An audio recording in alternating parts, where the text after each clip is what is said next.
Well, welcome to this talk. It's Wednesday, the 5th of January. Now, just a few orientation slides before we get down to looking at the UK and Australia and implications for the States as well today. Let's just look at some orientation here first of all. Now, just starting at the bottom here, Japan. There is a very small increase now in Japan, although Japan is still a bit of a mystery to everyone. So I've arranged an interview from Japan in the next couple of days, so we should have some enlightenment on that then, because there's just nothing in the mainstream media about why cases in Japan are so low. We know they're not testing much, but cases are genuinely low. Now, India, Omicron has just started in India. Now, that's going to spread throughout India. The implications of that, probably too early to tell, but it started. It started in India, 1.4 billion people. It's going to be potentially significant in India. It's just starting. Now, Israel, one of the more vaccinated countries, actually starting to roll out a fourth dose. Cases are going up now as Omicron starts in Israel as well. Netherlands. Now, Netherlands, interesting Netherlands. This wave here in Netherlands is Delta.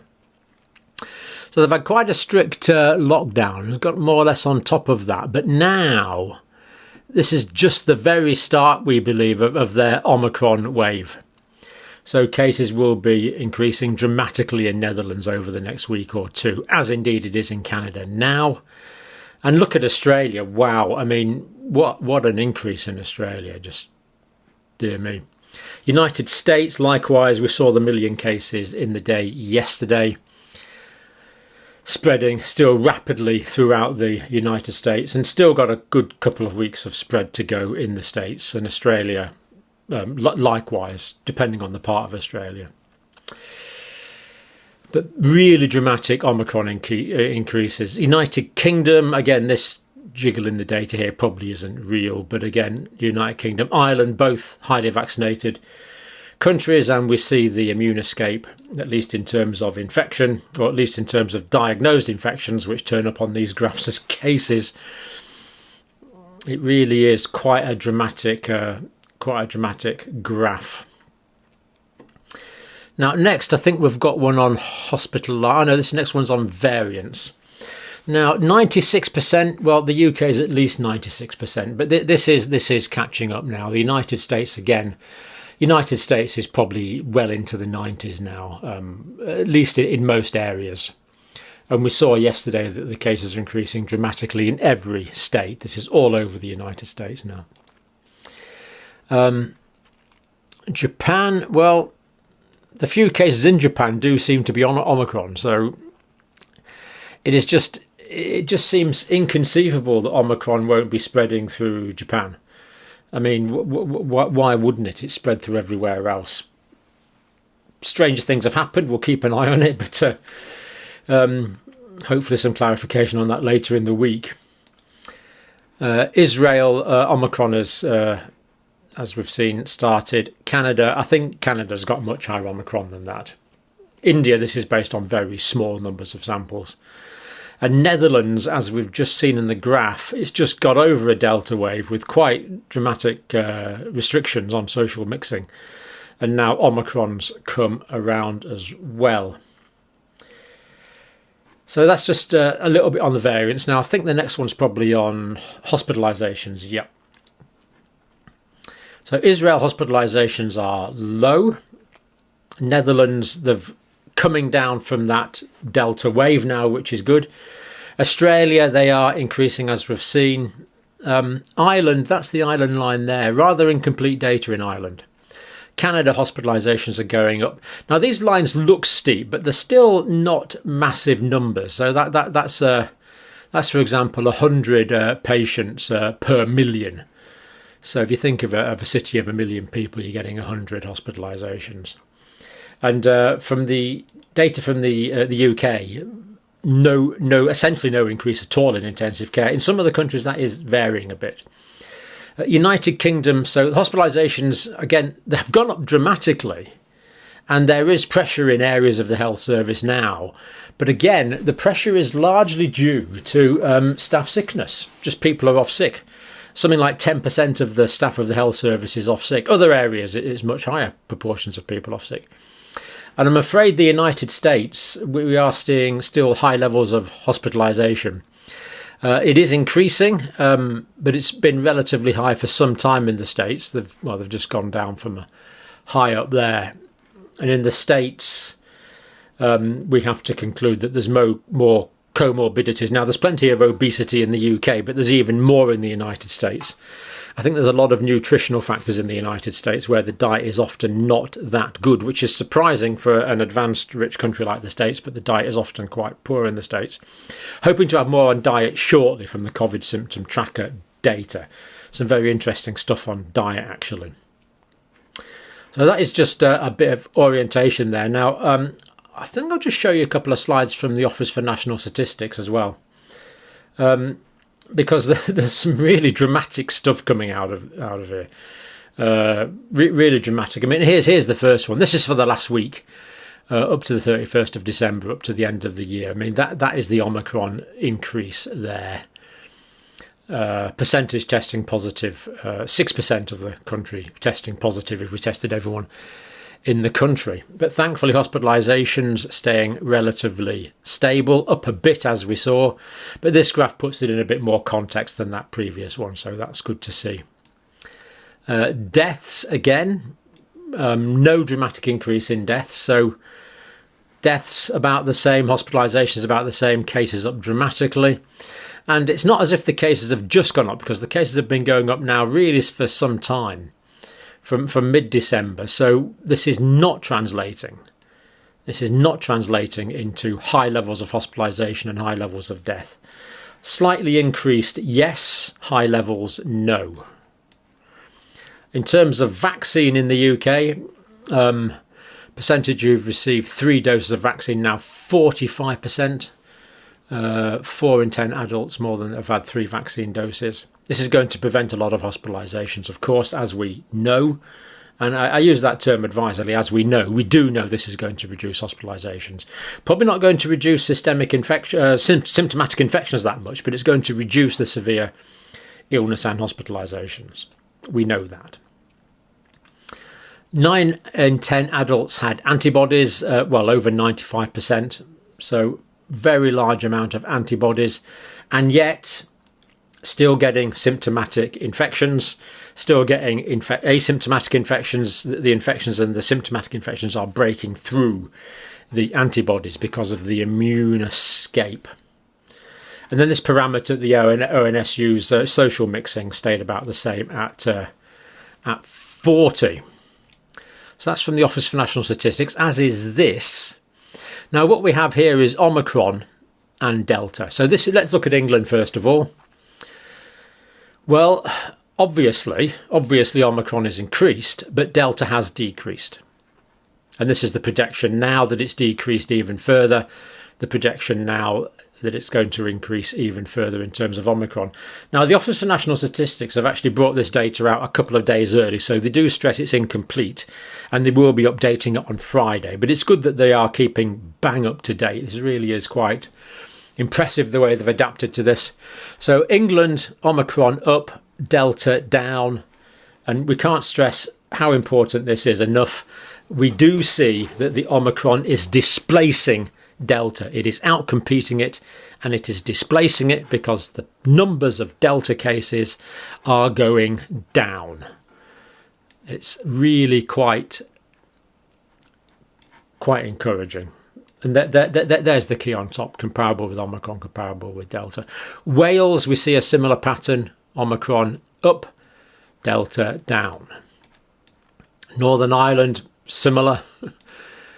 Scotland, similar. So this is all over the UK. We're seeing this really quite encouraging trend. Now let's just look at some of this data because it's so impressive. And the same is happening in the States. The same is going to be happening in the Netherlands pretty soon. The same is happening in Australia. The same is happening in Canada. This is happening all over. In Ireland, it's happening. This is happening all over the world. Areas where it's not happening now, it will be soon. We can't stop Omicron spreading around the world. All we can do is slow it down a bit.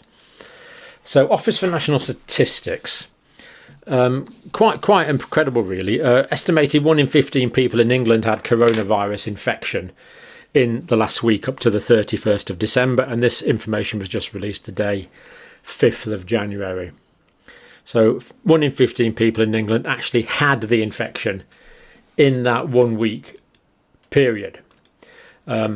This week into January, it will be higher, perhaps 1 in 10. Next week, it'll be higher still, I would estimate. Then it might well start to go down. It's going to go down in about... This is going to go up for the next week or two, then down for the few weeks after that. There's no real doubt about that because it's just spreading around everyone. It's as if the Omicron is burning up all the fuel that's available in terms of people that are susceptible. But of course, as it goes, it's leaving huge amounts of community and herd immunity in its wake. It's just great. It's good that we're generating so much herd immunity. Community immunity, or whatever you want to call it. We always used to call it herd immunity. I used to teach the students herd immunity, but we seem to be calling it community immunity now, but it's the same thing. 1 in 15 people in England would have tested positive if we tested the whole country. London, it was 1 in 10. Some signs that it's going down a bit in London now. Some signs it's going down a bit. Or levelled off. It could go up again, but we simply don't know. There's some signs that it's levelled off. Southwest of England, which was the lowest, even in the lowest part of the country, there was still 1 in 30 people infected in that week. This is not telling us whether they're symptomatic. This is based on antigen. This is based on antigen testing and extrapolating to the whole country, but in a very scientific way. So England, 3.2 million people infected. 1 in 15. Wales, 157,000 people infected, 1 in 20. I mean, that's just in 1 week. 3,270,800 people infected in the 1 week. It's just really, clicking the wrong one. It's really dramatic stuff. Northern Ireland, again, similar, 1 in 25. Scotland, 1 in 20. So we noticed that England, England 1 in 15, slightly lower in Wales, Northern Ireland, and Scotland. So have the limited restrictions that they've introduced here helped to slow it down a bit. It's not going to stop everyone getting it, but has it slowed it down a bit? Perhaps a little bit, not much, a little bit. Now, deaths fall in England and Wales. Now, the data for Scotland and Northern Ireland won't be out till this Friday, but we can expect it to be fairly similar. Week ending the 24th of September. So deaths are actually going down. So week ending the 24th of September, the last time there's deaths available. 591 deaths from COVID-19 registered. 1 in every 22 deaths, 4.5%. So 519 deaths in that week. The week before, from COVID-19, it was 755 deaths, 6.1% of all deaths. So down quite nicely. Can we say that Omicron is reducing, as Omicron spreads, it's reducing the number of deaths? Not quite yet, but we can say there is a temporal correlation. Interesting. Now we're going to get a report from somebody in Australia. So over to Dr. Summerdy now. Thank you very much, Summerdy, as always. We always look forward to your reports.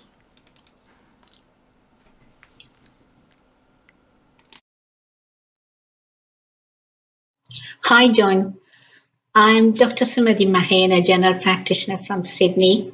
I'd like to give a short update on the Omicron in New South Wales. Over the past 2 years, we fought off all the variants of COVID with a strict lockdown and closed borders, which helped us to keep the death rate lowest in the world. Then we fought the Delta strain with the highest vaccination rate and the COVID rules, which was very effective, even controlling the infection. Since last 2 weeks, we have moved from the lowest rate of new cases to the highest rate per capita of new cases in the world. That's another record good or a bad reasons. Now we have joined the world platform with Omicron virus.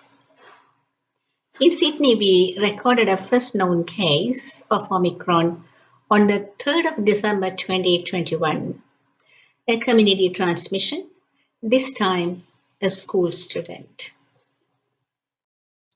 Here a quick look at the graphs. The new cases, New South Wales, Australia. You can see a small hump, which is a delta wave, and you can see a rapid spread, almost like vertical, that's Omicron. Since last 2 weeks, cases are exploding without any discrimination. These numbers are tip of the iceberg. Definitely the numbers are much higher, 5-fold increase because of the case positivity rate. Our case positivity rate is 21.4%. Usually in the past is less than 1.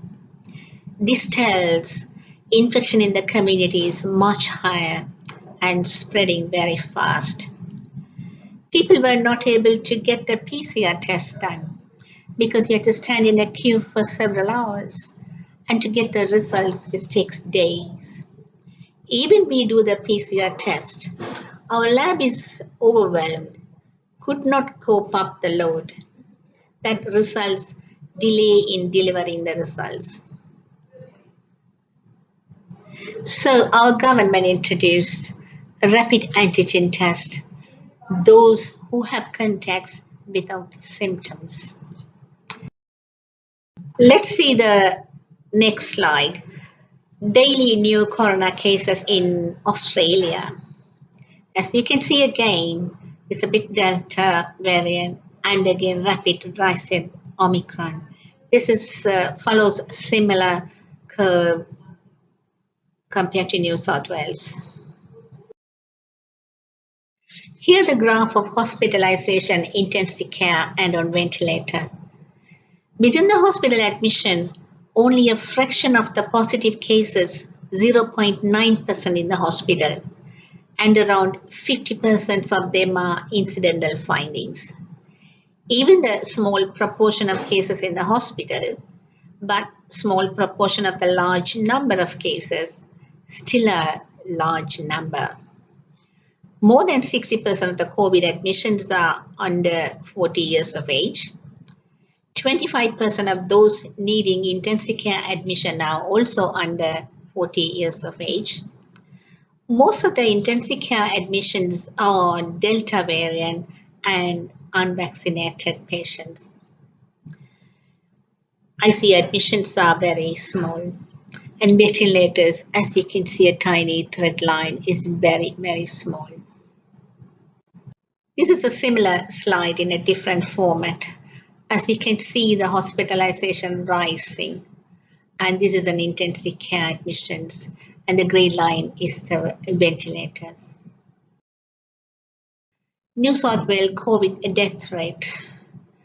There's a huge hump here, that's the Delta wave, and this is Omicron. We have a first death on the 27th of December due to Omicron. And we have 7-day average is 3 deaths. That's a current management plan outlined by our Chief Health Officer of New South Wales. We call it a balanced approach to the surging number of cases in New South Wales, while pathology labs are still catching up on testing. So we introduced the rapid antigen test, RAT test, for those close contact without symptoms. We also changed the definition of a close contact. The definition, if you spent more than 4 hours with a positive person in a household or residential setting. Close contact and people who test COVID positive will now need to isolate for 7 days only, rather than 2 weeks. This is to keep the work balance as well.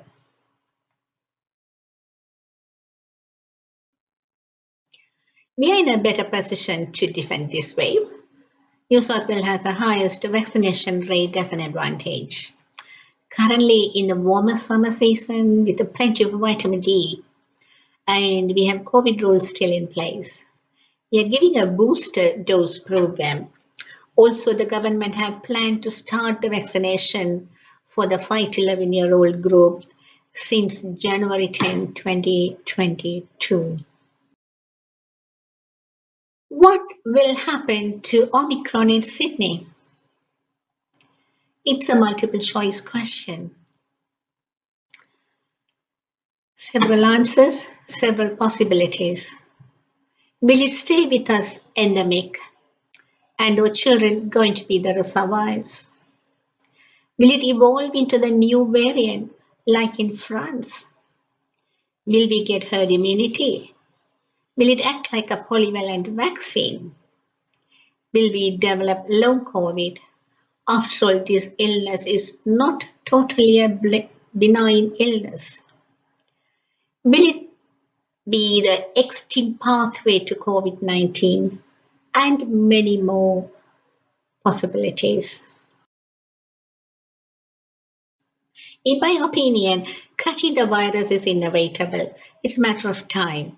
It's spreading very rapidly within the community. We will get herd immunity, and Omicron will go extinct from Australia soon. This is my optimistic thoughts. Thank you. Excellent, Sumadi. Thank you so much for that. Am I back on? Yes, I am. Right, let's have a go at the multiple choice that Sumadi set us there. Will it become endemic? Yes, for the next few seasons at least it will. Is there going to be a new variant? No, I don't think there is, because Omicron will outcompete just about everything we could imagine at the moment. Is there going to be widespread herd community immunity? Yes, I believe there is. Does Omicron act essentially as a polyvalent vaccine? Yeah, it does. I think it does. So I will be...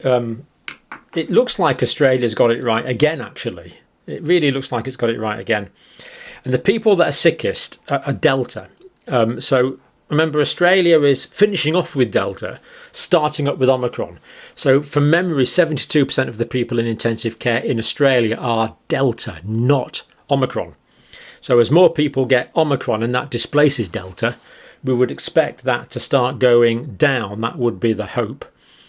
Sad to see these younger people there, and it is the unvaccinated that are getting sickest. Okay, I think that's nearly us for today. Thanks so much for that, somebody. It's we did do something on Australia yesterday, but it's good to get it straight from a doctor on the ground in Australia. Right, Marnix is sent us a report from Netherlands. He says they're currently recovering from a big Delta wave, which we knew that, so that's a pity, and we saw the Omicron wave now starting. ITU capacity had been threatened in Netherlands with this Delta wave, but they got it down with this lockdown. But now the Omicron hopefully is going to come to the rescue. They were locked down for quite a while. There's been a lot of fear of Omicron that may turn out to be unjustified. Hospitalizations have decreased dramatically just recently in the Netherlands, but now seem to be flattening. And he says, as I explained, Omicron wave is inevitable. There is going to be an Omicron wave. My question is if you think that it makes sense to have lockdowns. Well, that's a good question. This is the email here. Yes, we need restrictions for the time being to slow down the spread of Omicron so that we can spread out any rushes on hospitalisation. But I don't think it's happening. I think Omicron is so transmissible, it's just going to romp through the whole population in the next few weeks, in Australia, in the UK, in the United States. So ideally, we would slow it down as much. And we should. I'm not saying throw in the towel, forget it. We should slow it down as much as we can and follow all the regulations. We need to slow it down as much as we can. But I don't think we're going to be very successful in significantly slowing it down.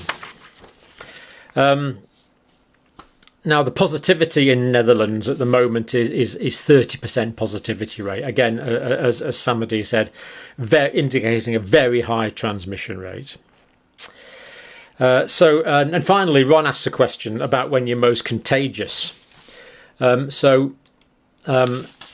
He he thinks you're most contagious 2 days prior to the symptoms and then 7 days after symptoms. So that's about right, Ron. We've looked at this before. If you imagine that's day 1 when you get the first symptoms, and that's the time before that, and that's the time after that, then you're going to be infectious. If they're blocks of days, you're going to be infectious a couple of days before you get symptoms. And you're going to be very infectious the first day, quite infectious the second day, probably fairly infectious the third day. But after about day 8, your chances of transmitting the disease on will be fairly negligible. So you're most infectious in 2 days before and about the 3 days after. Then it gradually goes down to about 8 or 9 when, after day 8, transmission is going to be essentially negligible. So that is roughly what we're getting. So people are most transmissible when they first get symptoms. But of course, we know that some people don't get symptoms. So we know that there is asymptomatic spread of Omicron. And of course, we know, as it's been true all the way through this pandemic, that there is pre-symptomatic spread. Now, I'm just going to give a slight teaser for something else I've been working on. Let me just show you a quick slide before we finish. Now, this is a phylogenetic slide. So this is the original strain of the virus here. And then that mutated into the Delta type of variants. So this is Delta, this is the Delta line here, and these are Delta subvariants. It also mutated into the Gamma, which we didn't see much, the Beta, which we saw in South Africa, the Alpha, which of course was the UK Kent variant. So it's mutated into all of those. But what we see is we had the whole world full of Delta for months and months and months and months and months. We had the whole world full of Delta, which displaced Alpha. And Delta displaced Beta in South Africa. And the Omicron has not come from Delta. It's come from near the original Wuhan virus. It's most like the Wuhan virus there. So Omicron is most like the original Wuhan virus. But it hasn't emerged from Gamma because basically there wasn't any anymore. It hasn't emerged from Beta because, again, there wasn't many of that. It hasn't emerged from Alpha because that was superseded by Delta, and it hasn't emerged from Omicron. So, the Omicron has not emerged from Delta. So the question is, where the heck's Omicron come from? Well, it's come from near this wild type, but what happened all along here? So where has Omicron come from? And the answer is it might have come from mice, but we're going to do that in the next video. So thank you for watching this one.